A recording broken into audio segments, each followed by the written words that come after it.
Hi everybody. This week I'm going to add to the cart we've been working on, the custom cart, over the last couple of weeks. And in this case I'm going to add a rating system. So the rating system works as follows. Basically you can rate one time, and as you can see there my stars are rated, and then you can't rate it again. And if you come back to this site and you try to rate it again, you get no, you've already rated this item message. So basically the concept behind this, it always starts with the database, the actual storage. This guides the whole logic. Right now, because you don't have much experience, a lot of times you're thinking about, where do I start? Where do we even start if I have to do a rating system? That sounds really tough. But if you think about it, okay, it's all about storing the ratings. So we're going to basically have to have a table in our cart called rating. That's the very first step. So what we're going to do, and I'll make sure you have all the SQL for this, but I've gone ahead and created one table called rating. Now this table will have an ID. As you can see, it's a primary key auto increment. I have a ratings table which will hold numbers, 1 through 5 basically. And then I have an IP address. The IP address is what is my IP on my network. So basically, I'm going to use that to restrict the voting. I could also use local storage and session storage.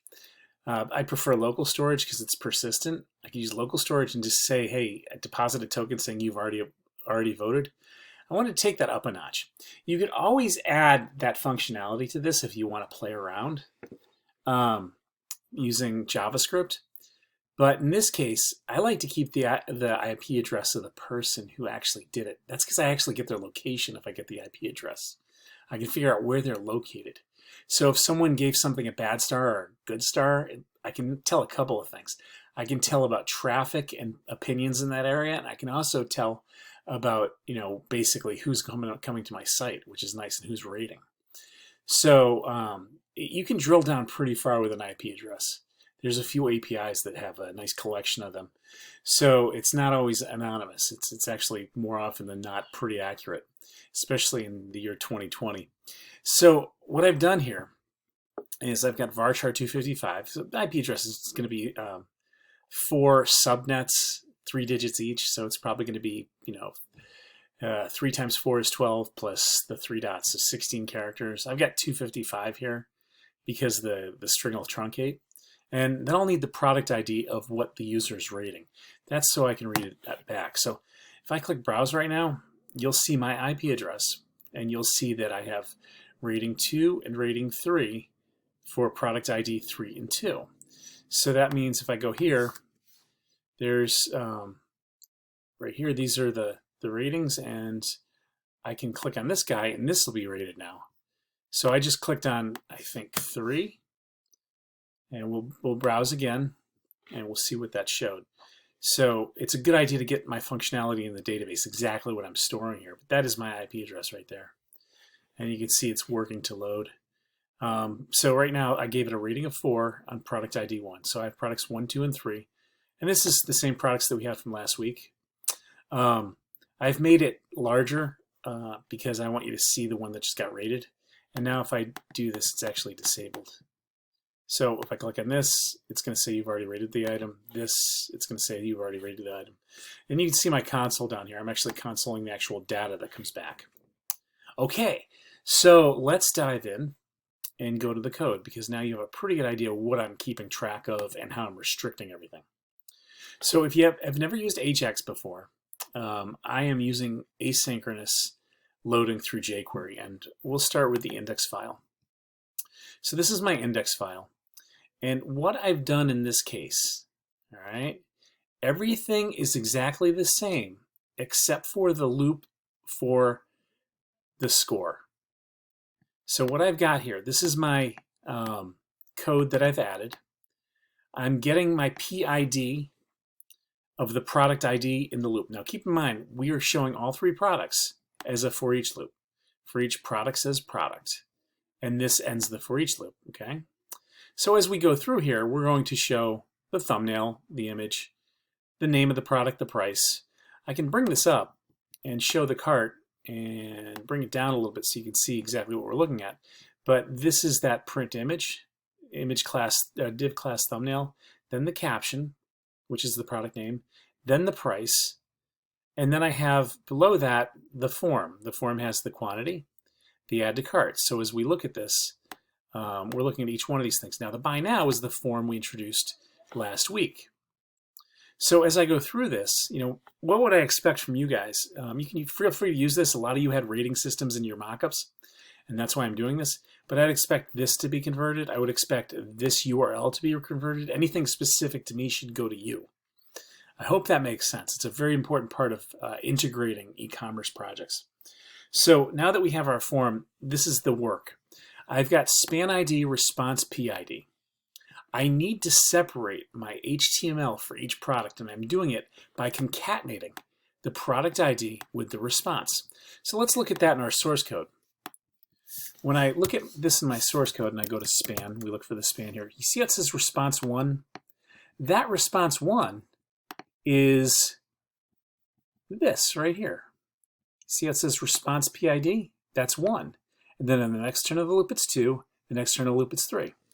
Now what I need to do is actually find the average of all the ratings for this product ID from the rating table. So if we go back to our database right now, the average of the rating would be 2, 3, 4, right? So that's 9 divided by 3. The average would be 3, but that is for different products. So right now we have 2 of product 3. The average would be 2. For product 2 would be 3, and for product 1 it should be 4. So when I load this, it should be exactly as we're showing. So I need to work on that for a second, but it right now says select average rating is average from where product ID equals product ID. Okay, so if I were to rock in like this, right, we know that it's product ID 1. Oops, let me get that out here. So let me go back, and what I'm going to do is take this entire SQL query, because I want to go into the SQL here. And right now, if I do, open up the SQL window, and I do this, and I do where product ID equals 1. We click go. Let it load for a second. And this is called an aggregate function, the AVG. We're nestling it right next to the field we want the average for. It only applies to integers. So when we do this, it says average 4. It's a perfect thing. It works fine. Okay. So the next step, now that we know that the average is 4, we can always check to see that score. Okay. So what we're saying here is we can loop around all 5 of those stars. And if the I is less than or equal to the seal, this is the rounded up version, so it's 3.5, it would be 4. As long as I is less than seal, the image favorite PNG needs to be there. Now, that is one statement, which is why I don't have the curly braces. I'll go ahead and add them so you feel, so you guys understand. Especially if you're new to PHP, you don't really like shorthand stuff. So the else, this is the else statement.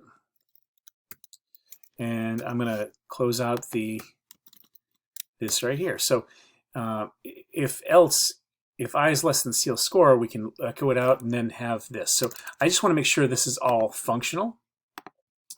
So I'm going to go ahead and upload it again and hit refresh. And we still have this. So what I want to do right now is output the score inside here. So I'm going to echo score is scalar score. And I'm using double quotes because I really don't care because I'm testing. I want to see what the score is for my database query. So we're going to go ahead and upload it. It's a quick little troubleshooting example for you. And now we have scores 3, scores 3, scores 3. So there's definitely something wrong with that query because we saw that the score is 4. Here it is. I hijacked that for testing. Did you see how I put score 3 here? It shouldn't be there. I was doing that solely to test to see if my error, if this loop was working, and I forgot to take it out. So that happens. Now we can go ahead and hit refresh, and now we get our 4, our 3, and our 2, which is exactly what we want. So that's a beautiful thing. Now we can talk about how are we sending the signal and updating the database with our scores. Well, right now I have an onClick and a function called sendRequest. And what I'm sending is the PID and the I. I is the rating and PID is the product ID. Because if I'm going to update that database properly, I need to know A, what is the product ID that's being rated? And 2, what is that rating? And scalar I has the rating because it's looping from 1 to 5. And PID will always be the same because it's the product ID here. That's an important part of this. So what happens with sendRequest? Well, in sendRequest, we'll go up to the JavaScript right now. We'll take a look. I have construct sendRequest. So if you haven't had ES6 yet, this is the arrow syntax.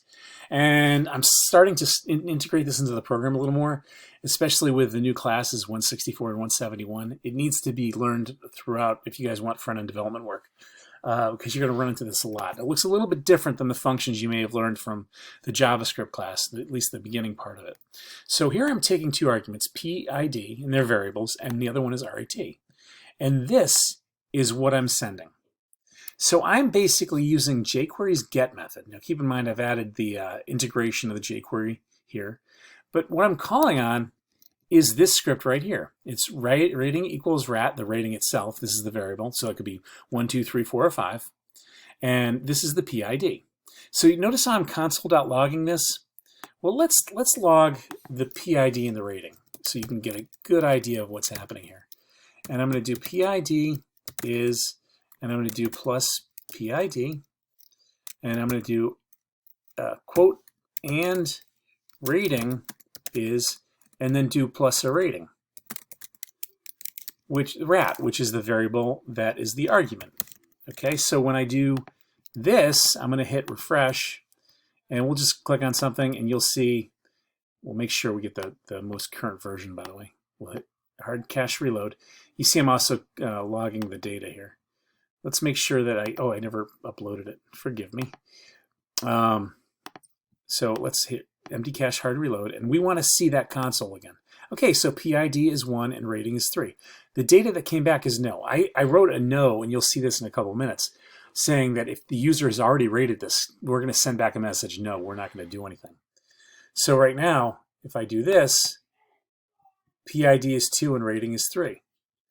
If I do this, I get PID is 3 and rating is 3.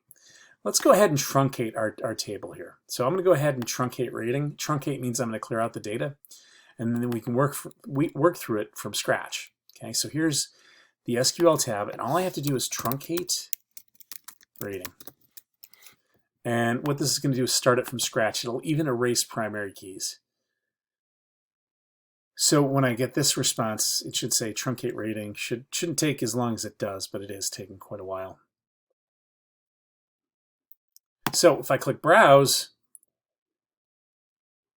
you'll see it's empty. Now I can look at my console.log again. Okay, so here I'm going to click, see how the ratings are 0? Let's give this guy a 5. So this is the data that came back now from the PHP script from Ajax. I sent, and we can actually play with this a little bit more. We can take, just to give you a good idea of what's happening right now, let's take a new tab, right? And let's do a rating of 1 and a product ID of 2. Boom. Whoops, excuse me, I did that wrong. Let me go back, and I'm going to go to mm214.com, digital download cart. Here we go. Here it is right here. And there you see the response. So the response is constructed in the PHP script. You're looking at the PHP script right now that is the recipient or the receiver of the Ajax call.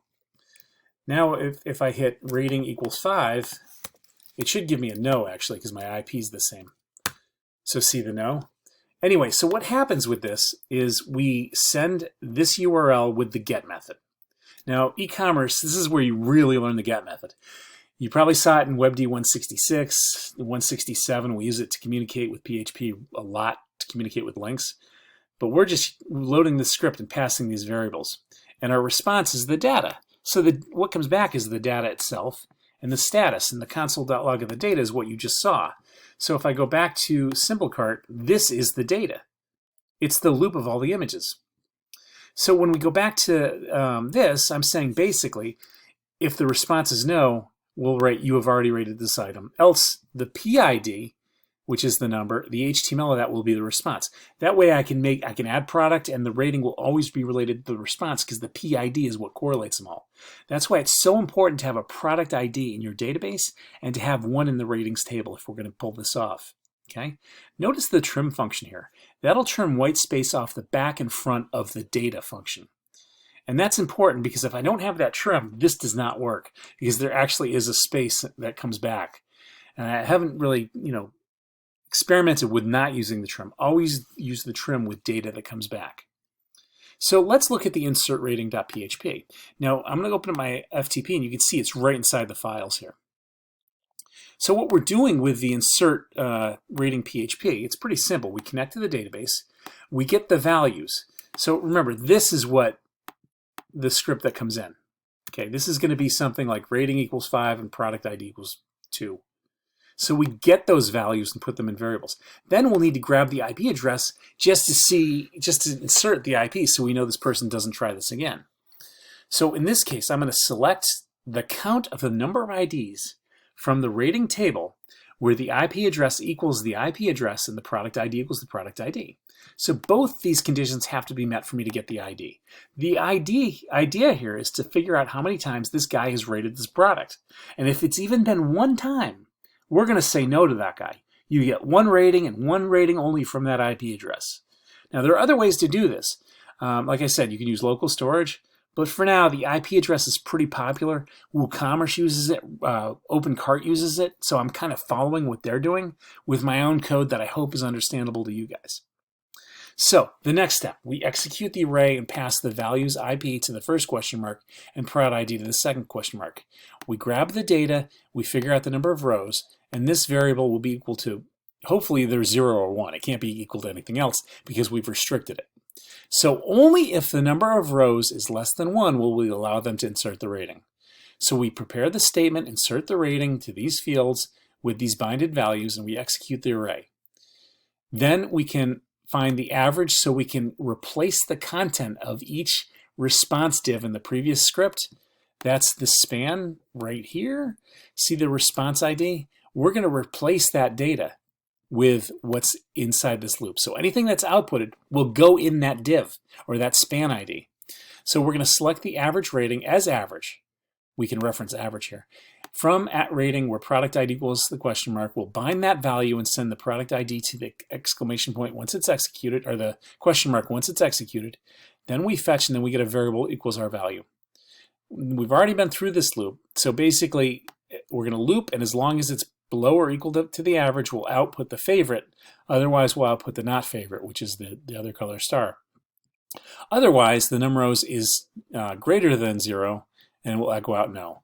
And that's why, just in review, we would trim the no, like here, and echo our response. So what do you need to be comfortable to really understand this? You need to understand, just borrow my table structure, but you have to understand jQuery and how it populates HTML. You have to know a little bit about Ajax, the fact that we're asynchronously calling this value. In fact, if I go to my network tab here, just to give you an idea, and we look only at XHTML, see this right here? Let's say we click on that. I clicked on that and look what it wrote. That's what we're calling via XHR. That is the XML HTTP request, which is Ajax. So that is our rating system. I appreciate feedback on this. I'm going to put it up with our materials. I do like the idea of the people who feel like they are comfortable with this running it. WooCommerce, OpenCart, a lot of systems already have this with it. I like it if you understand it. I think you can change things and make it, if you know and understand what I've given you, you can change it on the job. Maybe you can turn it into local storage. Maybe you could throw it on GitHub. But you're going to have to review this video a few times to really get the hang of what I'm doing. I like what it says. I like what we're doing. You can see I can't log in again. I can't read again. If I hit this again, I click this, it says you've already rated this item. It's working fine. But that's how it works. So anyway, that is how to integrate a rating system.